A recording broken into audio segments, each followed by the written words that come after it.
आज श्रीमद् भागवत का द्वितीय दिवस है। मैं चलता हूँ कि आपने हमारे साथ कपट किया। आज है आचार्य हरेंद्र त्रिपाठी भोले बाबा ने तुरंत महाराज पूछा, नारद जी तो नहीं आए? क्या प्रसंग आज सुना रहे हैं। चलता हूँ। पार्वती जी ने कहा, नारद जी तो हमारे गुरु जी है, क्या चल तो रहा है? आते ही रहे। पार्वती जी ने कहा, तो यहाँ कौन है जो सुनेगा? मैं बाहर देख आती हूँ, कोई पशु पक्षी ना सुन ले। पार्वती जी बाहर गई, कोई और तो था नहीं, बस एक तोते का अंडा जो अभी प्रकट भी नहीं हुआ था तोते के रूप में। पार्वती जी ने सोचा, ये तो अभी पैदा भी नहीं हुआ है, ये क्या कथा सुनेगा। अंदर आकर के बोली, बाहर कोई नहीं है। शंकर जी ने डमरू बजाया, जो थे वो भी भाग गए। कथा शुरू हुई। कथा शुरू होने से पहले शंकर भगवान ने पार्वती जी से कहा, मैं कथा तो सुनाऊंगा, लेकिन हमारी एक शर्त है। क्या? बोले, जब मैं कथा सुनाऊंगा तो आपको हुंकारी भरना होगा। सीताराम। हुंकारी का मतलब आप लोग समझते हैं कि नहीं? जैसे लोग कहते हैं, एक राजा था तो सुनने वाला बोलेगा हूँ, एक रानी थी तो सुनने वाला कहेगा हूँ। हुंकारी भरना पड़ेगा। पार्वती जी ने कहा, हुंकारी भरेंगे। शंकर जी ने कहा, तो हम कथा भी सुनाएंगे। और कथा सुनाना शुरू किया। दसम स्कंद तक तो कथा पार्वती जी ने बड़े प्रेम से श्रवण करी। और दसम स्कंद की कथा में जब कृष्ण उद्धव संवाद आया, तो कृष्ण उद्धव संवाद में गंभीर प्रसंग में पार्वती जी को नींद आ गई, सोने लगे। लेकिन कथा की हुंकारी बंद होने वाली थी। भाई, जब श्रोता सो जाएगा तो हुंकारी कौन भरेगा? पर कथा के प्रभाव से जो तोते का अंडा था वो अपने रूप में आ गया और आकर के पार्वती जी के बगल में बैठ गया। और तोते की विशेषता होती है, तोता जैसा सुन लेता वैसा ही लटके बोल भी देता। जब पार्वती जी हुंकारी भरना बंद कर दी तो तोते ने सोचा, कहीं हुंकारी ना मिलने पर बाबा कथा ना बंद कर दे और मेरे रहते कथा बंद हो जाए तो मेरे जीवन का कोई मतलब नहीं है। मैं तो कथा शुरू कराने वाला हूँ, मैं कथा बंद नहीं होने दूंगा। तोता राम ने ही हुंकारी भरना शुरू कर दिया। और जब तोता राम हुंकारी भरने लगे तो बोले बाबा पूरी की पूरी कथा सुना गए। और जब कथा पूरी हो गई तो भोले बाबा ने जयकारा लगवाया, बोलिए बाल कृष्ण भगवान की। और जब जयकारा लगवाया तो नींद खुली पार्वती जी। पार्वती जी ने हाथ जोड़ करके कहा, हे भोलेनाथ, आप क्षमा करिएगा। दसम स्कंद तक की कथा को तो हमने श्रवण किया, लेकिन दसम स्कंद के बाद मुझे नींद आ गई। शंकर भगवान ने कहा, फिर ये हुंकारी कौन भर रहा था? इतने में सामने देखा तोता राम को बैठे। तुमने हमारी कथा चोरी से सुनी, हम तुम्हें नहीं छोड़ेंगे। कथा को चोरी से नहीं सुनना चाहिए। कुछ लोग कहते हैं, महाराज जी हम तो अपने घर में बैठे बैठे सुन रहे हैं, ऐसा लगता है जिससे वक्ता से डर लगता है। क्यों? हम इतने भयंकर लगते हैं क्या कि लोग सामने आने में डरे? कथा सुनने का नियम है कि व्यासपीठ के सामने बैठ के कथा सुनना चाहिए, तभी पूरा फल प्राप्त होता है। तोता राम समझ गए, अब हम बचने वाले नहीं हैं, भागने लगे। शंकर जी भी त्रिशूल लेकर के उनका पीछा कर लिए। अब आगे आगे तोता राम, पीछे पीछे भूत भावन भोलेनाथ। तोता राम पहुंचते पहुंचते पहुंच गए कहाँ? व्यास जी की पत्नी के पेट में प्रविष्ट हो गए। वो श्रृंगार से निर्मित होकर के उवासी ले रही थी और उसी उवासी में तोता राम अपने आप को बचाने के लिए व्यास जी की पत्नी के पेट में पहुंच गए। अब वहां पहुंच तो गए लेकिन बाहर निकलने का नाम नहीं लेंगे। 12 वर्ष व्यतीत हो गए। व्यास जी कहते हैं बेटा बाहर निकलो, पर अंदर से ही आवाज आती है पिताजी मैं बाहर नहीं निकलूंगा। क्यों? बोले बाहर निकलते ही ये माया की मलिनता मुझे जकड़ लेगी। व्यास जी ने कहा मैं वचन देता हूं माया का कोई प्रभाव आपके जीवन में नहीं पड़ेगा। सुखदेव जी ने कहा पिताजी आप स्वयं माया के चक्कर में पड़े हुए हो, आप मुझे वचन कैसे दे सकते हो? क्योंकि माया केवल एक व्यक्ति की सुनती है। किसकी? बोले माधव की। माया को सब कोई भजे, माधव भजे न को। और एक बार माधव भजे तो माया चेरी हो। जो माधव का भजन करता है, स्मरण करता है, माया तो उसकी दासी बन करके विचरण करती है। इसीलिए माया के चक्कर में पड़ने से अच्छा है माधव के चक्कर में पड़े। माया और माधव को आप मैथ की दृष्टि से समझेंगे। देखिए भाई, माया भी भगवान की कृपा। माया का एक अर्थ कृपा भी है। हमारे संस्कृत साहित्य का एक ग्रंथ है अमरकोश। अमरकोश का नाम आप लोगों ने सुना होगा, हमारे हनुमान जी जरूर सुने होंगे। ये अध्ययन करते रहते हैं, हमसे चर्चा करते हैं। कभी कभी तो ऐसी चर्चा करते हैं हमको खुद ही पता नहीं चलता है। बोलिए हनुमान जी महाराज की। लेकिन ये कहते महाराज जी आप हमारा नाम ना लिया करिए। हमने इनसे कहा देखो भाई, नाम मैं आपको प्रसन्न करने के लिए नहीं लेता। कथा में श्रोता का नाम लेने का नियम है। जैसे शंकर जी पार्वती जी को कथा सुनाते हैं तो बीच बीच में कहते हैं ना, उमा कहूं मैं अनुभव अपना, सत हरि भजन जगत सब सपना। तो वहाँ उमा जी श्रोता थी तो उमा का नाम लेते थे। यहाँ आप लोग श्रोता हैं तो जिनका नाम हम जानते हैं, जिनसे परिचित हैं, उनका नाम बीच बीच में लिया जा सकता है। बोलो राधे राधे। तो मैं आपसे निवेदन कर रहा था, आनंद निकंद भगवान की कृपा से श्री सुखदेव जी महाराज ने कहा पिताजी आप स्वयं माया के चक्कर में पड़े हुए हो, आप मुझे माया से बचने का वचन कैसे दे सकते हैं? माया के कई अर्थ हैं। माया को ठगनी भी कहा गया है। माया महा ठगिन में जानी, और केसों से कमला हुई बैठी शिव के बीच भवानी। माया का एक अर्थ भक्ति भी है। माया का एक अर्थ भक्ति भी। ब्रह्म बीच बीच माया जैसी। माया का एक अर्थ कृपा भी है। तुलसीदास जी ने अपने ग्रंथों में लिखा है, कवितावली में, जो पे जानकी नाथ माया करी। तो यहाँ पर माया का अर्थ कृपा से होगा। ये माया ही सबको नचाती रहती है। देखिए, नाचने वाला सारा जगत है और नचाने वाले मात्र 2 लोग हैं। कौन कौन?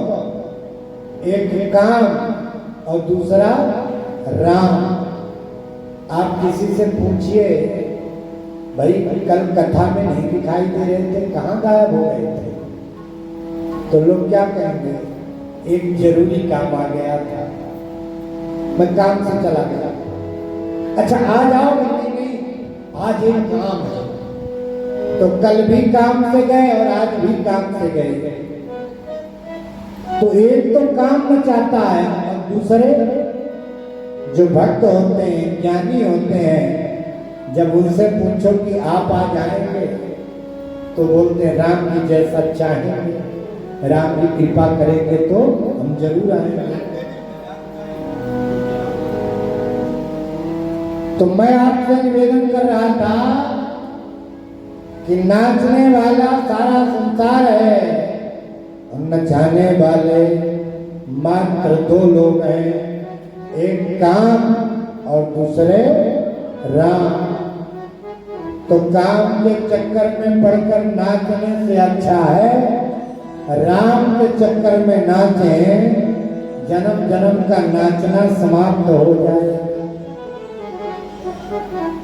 सब जग को रही नचाए, हरि माया जादू करती। सब जग को रही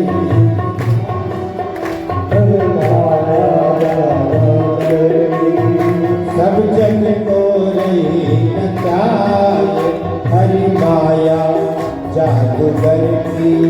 सब जग को रही नचाए, हरि माया जादू करती। जादू करती हरि माया जादू करती। हरि माया जादू करती। हरि माया जादू करती। सब जग को रही नचाए, हरि माया जादू करती। ओ सब जग को रही नचाए, हरि माया जादू करती। कोया को पार न पावे, यह सब जग नाच नचावे। कोया को पार न पावे, सब जग नाच नचावे। दुख में सुख को दर्शाए, हरि माया जादू। ओ दुख में सुख को दर्शाए, हरि माया जादू करती। सब जग को रही नचाए, हरि माया जादू करती। सब जग को रही नचाए, हरि माया जादू करती। ये माया सबको नचाती रहती है। अच्छा एक बात और, माया के बिना भी काम चलना कठिन है। धन वैभव मकान दुकान परिवार को भी माया का एक रूप माना गया है। लोग कहते हैं ना, काहे भाई माया में पड़े हुए हो, थोड़ा टाइम निकालो। माया मतलब जगत के प्रपंच में पड़े हुए हो। तो माया भी सार्थक हो जाती है तब, बोले जब माया के साथ में माधव जुड़े हुए हो तब। माया का मान जीरो के बराबर है। माना कि माया बराबर जीरो, क्योंकि आप चाहे जितने सूटकेस भर करके रख लीजिए, और यदि गोविंद से अलग हो गए तो एक छापा लगा सब गोविंदाय नमो नमः हो जाता है कि नहीं? टीवी में पेपर में हम लोग पढ़ते रहते हैं। तो माया का मान जीरो ही है, कब सरक जाए कोई भरोसा नहीं है। इसीलिए कभी इसका घमंड नहीं करना चाहिए, इसका दुरुपयोग नहीं करना चाहिए, इसका सदुपयोग करना चाहिए। यहाँ भगवान का कार्य हो रहा हो, जहाँ सत्कर्म हो रहा हो, वहाँ इसका प्रयोग करना चाहिए। तो मैं आपसे निवेदन कर रहा था कि माया का मान जीरो है, लेकिन माधव का मान एक है, क्योंकि उनके रूप और नाम अनेक हो सकते हैं, पर तत्वतः तो एक ही है, ओनली वन ही is truth, then is liar. तो है तो वो एक ही। तो माधव एक है, माया जीरो है। यदि आप माधव को पकड़ लेंगे, मतलब एक को पकड़ लेंगे, उसके बाद यदि माया को पकड़ेंगे तो उस एक माधव के कारण माया का मान भी बढ़ता जाएगा। जीरो के पहले कोई अंक हो तो जीरो भी सार्थक हो जाता है, और जीरो के पहले कोई अंक ना हो तो चाहे 20 जीरो लगा लो, जीरो का मान जीरो ही रहता है। इसलिए गोविंद से जुड़ करके आप रहेंगे तो आप जो भी जीवन में परिश्रम करेंगे वो सार्थक होता जाएगा। बोलो राधे राधे। व्यास जी महाराज को भगवान सुखदेव जी को भगवान ने वचन दिया, बेटा बाहर निकलो, मैं वचन देता हूँ मेरी माया का प्रभाव तुम्हारे ऊपर नहीं पड़ेगा। और तब श्री सुखदेव जी महाराज बाहर निकले। नालम छेदम संस्कार भी नहीं हुआ, जंगल का रास्ता पकड़ दिया। व्यास जी पीछे से हे पुत्र करके पुकार रहे हैं। यम प्रव्रजंत मनुपेत मपेत कृत्यम गई पायनो विरह काधर आजुहाव। पुत्रे तन्मयतया तरवो विनेदु तम सर्वभूत हृदय मुनिमान तोष। तम सर्वभूत हृदय मुनिमान तोष। जंगल में पहुंचे तो वनों की तरफ से आवाज जाती है, मतलब वृक्षों के माध्यम से मानो सुखदेव जी ही कह रहे हो, हे पिताजी इस संसार में ना तो कोई किसी का बाप है ना कोई किसी का बेटा है। ये सृष्टि चक्र है, गोल गोल घूम रहा है। कभी आप पिता बन गए, कभी हम पिता बन गए। इसीलिए पिता पुत्र का मोह छोड़ो और भगवान का ध्यान करो। व्यास जी लौट आए और नारद जी के कहने पर जब भागवत कथा रूपी संहिता का निर्माण किया, विचार आया इसका अधिकारी कौन हो सकता है। तो व्यास जी ने अपने शिष्यों को भागवत के श्लोक रटाए, जंगल में भेजा। और जो सुखदेव जी महाराज पिताजी के लाख कहने पर भी घर नहीं आए थे, जब शिष्यों के द्वारा उन श्लोकों का गायन सुना, सुखदेव जी मछली की तरह नीचे चले आए। जैसे बंसी में मछली फंस जाती है, मछली जिससे फंसाई जाती है उसको क्या बोलते हैं, साहित्यिक नाम उसका बंसी है। तो बंसी में जैसे मछली फंस जाती है, वैसे ही बंसी धर के श्लोकों को सुन करके श्री सुखदेव जी महाराज नीचे चले आए। बड़े सुंदर भागवत के श्लोकों का शिष्यों ने गायन किया। और जब सुखदेव जी आए, बोले और सुनाओ। शिष्यों ने कहा बस हमें तो इतना ही आता था, नहीं मैं इन श्लोकों के बिना नहीं रह सकता, इनमें भगवान की माधुरी छवि का वर्णन है। शिष्यों ने कहा इससे ज्यादा सुनना है तो हमारे गुरु जी के पास चलो। तब श्री सुखदेव जी महाराज भागवत के श्लोकों को श्रवण करने की इच्छा से अपने पिताजी के आश्रम में पहुंचे। तब श्री व्यास जी ने श्रीमद् भागवत रूपी संहिता श्री सुखदेव जी महाराज को प्रदान करी, क्योंकि ये भागवत हर किसी को प्राप्त नहीं हो सकती।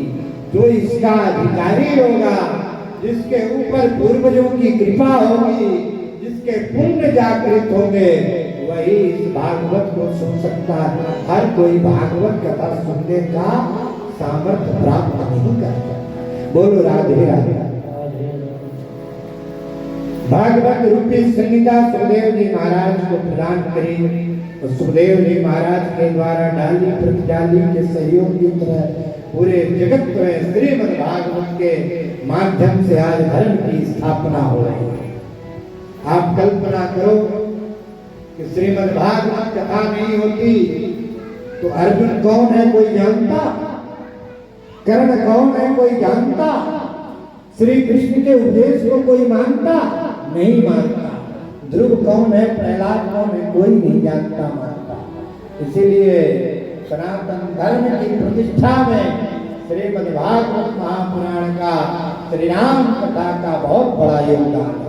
और इसीलिए जब भी भगवान कृपा करें तो ऐसे सुंदर सत्संग के आयोजनों को कराना चाहिए, क्योंकि उससे हम स्वयं सुनते हैं हमारे क्षेत्र के सभी लोगों को धर्म विषयक ज्ञान प्राप्त होता है और इससे हमारे सनातन धर्म की पुष्टि होती है। बोलो राधे राधे। श्री सूत जी महाराज अब महाभारत के उपाख्यान के अंतर्गत वर्णन करते हुए कहते हैं कि जब महाभारत के युद्ध में पांडवों के द्वारा कौरवों की सारी सेना का संहार हो गया, दुर्योधन भी रणांगण में बड़ा अंतिम सांसें गिन रहा था। उसी समय अश्वत्थामा दुर्योधन के पास पहुंचा। भवनोरुदंडे धृतराष्ट्र पुत्रे, और अश्वत्थामा ने दुर्योधन से कहा तुम्हारी ये गति, यदि तुमने हमको जीवन में एक बार सेनापति बनने का अवसर दिया होता तो ये दिन देखने को नहीं मिलते। दुर्योधन बोला जो बीत गया उसको छोड़ो, अब तुम हमारे लिए क्या कर सकते हो उसके बारे में बताओ। अश्वत्थामा बोला मैं अपने मित्र के लिए कुछ भी कर सकता हूं,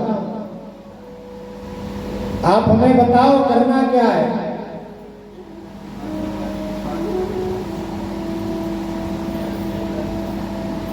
अश्वत्थामा ने कहा आप तो मुझे आदेश दो, आपकी अंतिम इच्छा क्या है। दुर्योधन ने कहा देखो हम 100 भाई थे, आज कोई भी जीवित नहीं है। पांडव 5 भाई थे, उनमें से एक भी नहीं मरा। यदि एक की भी मृत्यु हो जाए तो हम समझेंगे कि हमारा मृत्यु होना सार्थक हो गया। अश्वत्थामा ने कहा कि तुम एक की बात करते हो, मैं 5 का सर ला करके तुम्हें दूंगा। अब दिन में जान करके तो पांडवों से युद्ध कर नहीं सकता अश्वत्थामा, जिनसे पूरी कौरव सेना नहीं लड़ पाई, अश्वत्थामा क्या लड़ा। तो काक उलूकन न्याय का सहारा लेकर के पांडवों को मारने का निर्णय लेकर के अश्वत्थामा पांडवों के शिविर में पहुंचा। लेकिन आज पांडव अपने शिविर में नहीं थे, क्योंकि विजय की पहली रात्रि पांडवों ने सोचा कहीं अन्यत्र जाकर के मनाएंगे, पर दुर्भाग्य पांडवों की जो 5 सूनी सैया थी उसमें पांडवों के 5 पुत्र आकर के सो गए, जो देखने में पांडवों के समान ही पराक्रमी थे। सौभद्रा द्रौपदी आज्ञा सर्वैव महारथा,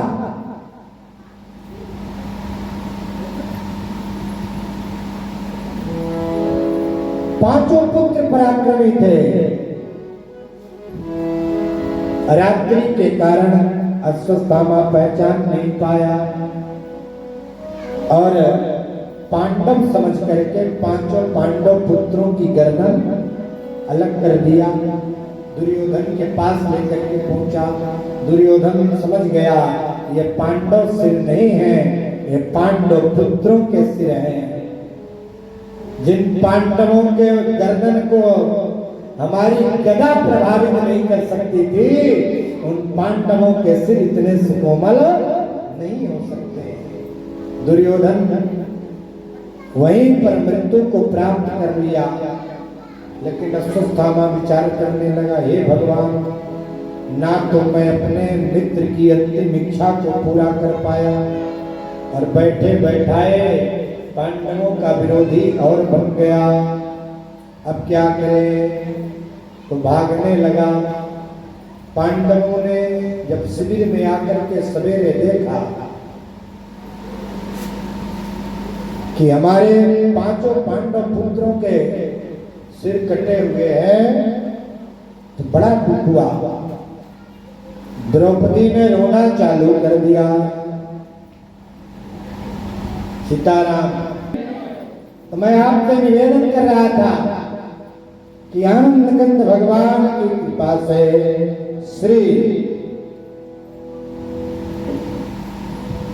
पांडवों ने देखा कि पांचों पांडव पुत्रों के सिर कटे हुए हैं, तो उनको बड़ी तकलीफ हुई। द्रौपदी जी ने भी रोना शुरू कर दिया। माता शिशुना निधनम सुताना। द्रौपदी को रोते हुए देख करके भीम ने प्रतिज्ञा कर ली, द्रौपदी रो मत, जिसने भी तुम्हारे पुत्रों का वध किया है उसको मैं तुम्हारे सामने ला करके मारूंगा। चल पड़े। अश्वत्थामा ने देखा कि भीम और अर्जुन हमको मारने की प्रतिज्ञा कर लिए हैं। अर्जुन ने भी प्रतिज्ञा कर ली, देवी रो मत, मैं छोड़ूंगा नहीं। तो अश्वत्थामा भागने लगा और भागते भागते भी जब लगा प्राण नहीं बचेंगे तो अश्वत्थामा ने ब्रह्मास्त्र चला दिया। ब्रह्मास्त्र को देख करके अर्जुन डर गए।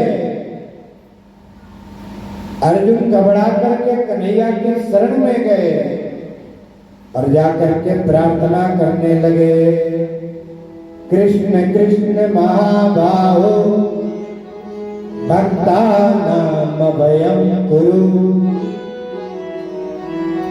हे कृष्ण हमारी रक्षा करिए, मैं आपकी शरण में हूं। भगवान श्री कृष्ण ने कहा कि दिक्कत क्या है ब्रह्मास्त्र, ध्यान दीजिएगा। अश्वत्थामा को ब्रह्मास्त्र केवल चलाना आता और अर्जुन को चलाना और लौटाना दोनों आता। अर्जुन ने ब्रह्मास्त्र को शांत करने की भी विद्या प्राप्त की है। भगवान ने कहा अर्जुन डर क्यों रहे हो, तुम्हें तो चलाना और लौटाना दोनों आता।